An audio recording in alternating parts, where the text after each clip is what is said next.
Welcome back to part 3 of our screencast for week 6 of our class Globalization and Contextualization in Education. We're still looking at Preschool in Three Cultures Revisited, and although the reading for this week is specifically the chapter on Japan, I did want to do a little bit of backtracking and talk about some of the comments in particular that were posted to the discussion board about China. So let me start out by actually turning on the PowerPoint and doing a little backtracking. This is from the discussion board. You'll perhaps, I didn't put names on here, but you can go check to see who it was that made this post, and if it looks really familiar, it was probably you. So let me just read through this first, then I'd like to make some comments. This person said, since China is in the primitive stage of capital accumulation, necessary changes have to take place to comply with the global tendencies existing in capitalist societies. On the one hand, the innovations represent a positive phenomenon, but educators have to keep in mind the question posed by the school director who was interviewed by the researchers. If you let your children take the lead, what then is the role of the teacher? Apparently, from a Western point of view, one might argue that a teacher has to be a moderator who would engage even the youngest students to increase the complexity of educational activities.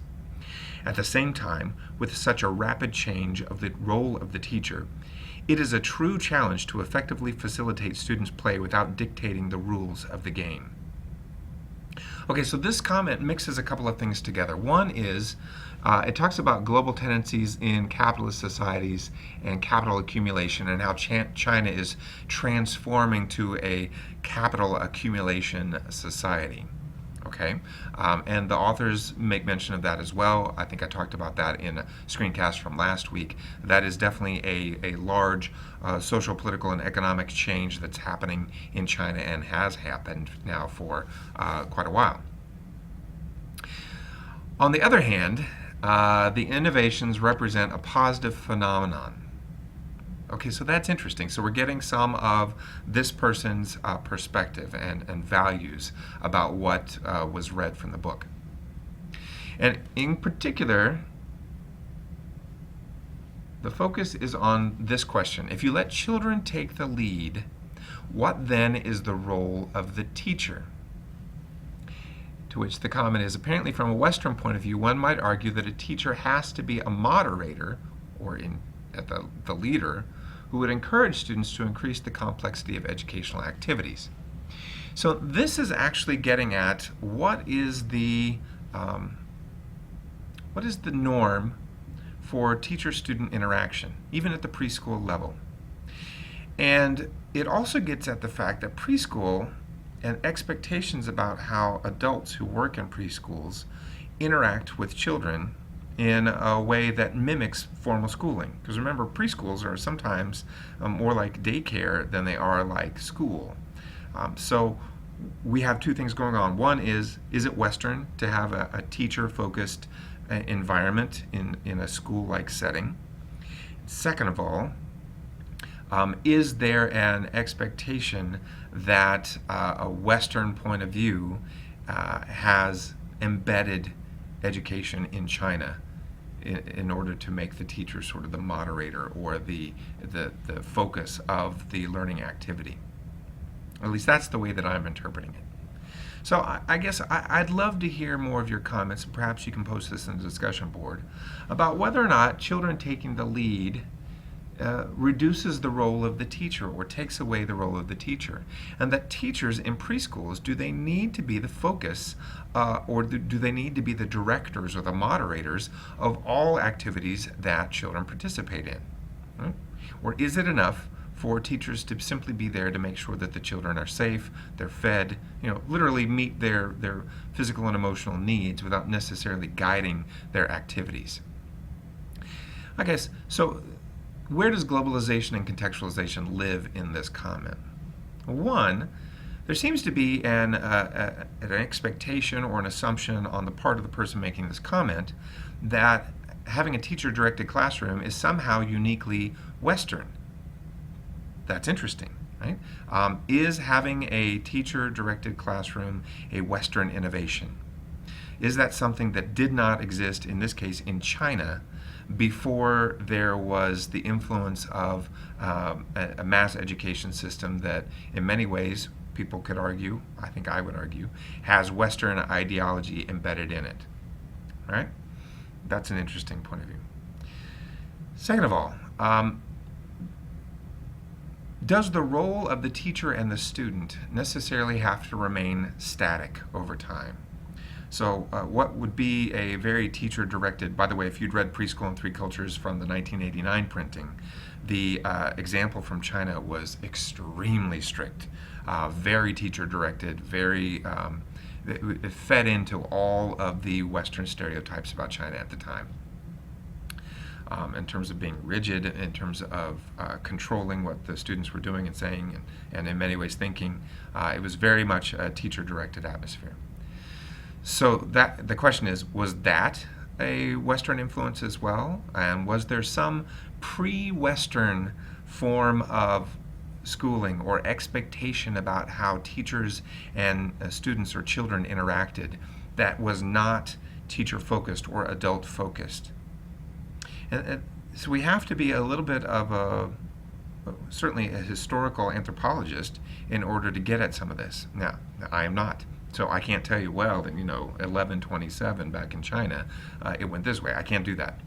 Maybe somebody can, but not me. But the question is, are we saying that there was some ideal culture or ideology or way of doing education that existed before the influence of the West? And are we categorizing the whole West as the same? In other words, is it the same in the United States as it is in France, as it is in Poland, as it is in, wherever else you want to go? So we need to define a little bit what we mean by Western. If you're interested, a class that I taught last semester called Issues in Institutions in International Education Development did a very interesting final project. They were looking at ways that they could respond to the World Innovation Summit in Education, the WISE awards that are based in Doha, Qatar. And so they came up with an idea, not to say that this was the best solution, not at all, but to say that this was an idea that was put out there. And the idea was often that there are more school-age people around the world than there are teachers. So how might we provide education on a global scale for people in communities where teachers just aren't available? And so they looked specifically at the context of India and said, all right, what would it look like if we had education without teachers? And if you go to this website here, edualt.wordpress.com, you can see more information on that. And in fact, let me just go there quickly right now to show you what it looks like. Right? This is their website, Education Without Teachers Options for India's Students. Please take a look at this. One of your classmates from this class right now was in the group that produced this website, so you can ask her questions if you'd like. Whoops. If you look here, they point out that in some national school systems plagued with trenchant challenges in quality provision and inclusion, not only is education without teachers possible, but in some cases, it is the only way that education can take place at all. Now, the question is this a uniquely non-Western approach? Is this something that would only happen outside of the West? Are we saying, especially if we look at the last comment from the discussion board that I just put up there, that only teacher-directed education is a Western innovation or a requirement? So think about that. What does that mean? How is education globalized and contextualized when it comes to teacher roles and teacher-student interaction? All right. So, one more from last week, also from the class discussion board. This person said, not all educators and teachers in China just follow the trend of globalization. Let me get my pointer up. Many teachers and educators are still resistant to the Western educational thoughts. China has its unique cultural background and its own traditions. Education is deeply rooted in these cultures and traditions. Most preschools are private in China. Many preschools teach Confucianism to attract students to study at their preschools. Many educators and parents still think Confucianism is very important for young generations to learn. It is a treasure for the Chinese nation. Therefore, many things in preschool have not changed in these 20 years. Teachers are still full of collective spirit, diligent and caring for children. Thus, China's unique context makes the Western educational thoughts more localized. So I like this comment because it brings to life for us some of the ideas about globalization and contextualization. Let me just make sure that. So what this comment does is it points out how deeply education is rooted in cultures and traditions in China. So this comment right here, most preschools, we're talking, this is currently 2014, so this would be a 2014 perspective. Most preschools are private in China. Now, what is the significance of that? What is the significance of preschools in China being private? How does that change the structure or the function or the embeddedness of preschools? Does it mean that preschools in China, if they're private, does it mean they compete for students? Does it mean that they operate on a profit-driven model as opposed to government-sponsored schools, which do not? Now, that's important, okay? So if they're private preschools, and then they're teaching Confucianism to attract students to study at their preschools, the reason why they're teaching Confucianism is not because of the inherent value of Confucianism to the schools and that they expect that this is important for students to engage in, but it's important because it gets them more students who pay tuition. So there is an economic rationale being used for teaching an ideology that is not economic. It's embedded in society and tradition and culture and relationship, etc. In China. Now, they're doing it because Confucianism is very important for young generations. It's a treasure for the Chinese nation, and parents want their children to grow up with that sort of expectation, that sort of understanding. So, teachers are still full of collective spirit, diligent, and caring for children. Just because the preschools are private and they're using Confucianism to attract tuition dollars doesn't necessarily mean that the teachers themselves are just, cash registers, just getting money from the parents and moving on. The idea is that the teachers are actually embedded in Confucianism ideology as well and are trying to impart that in a way that is collective, diligent, and caring with the children that participate in those preschools. I find that interesting. I also find this resistance to Western educational thoughts interesting. And I'll tell you why. China was one of the places, and Russia as well, in the early 1900s, the early part of the 20th century, where John Dewey had a relatively large impact.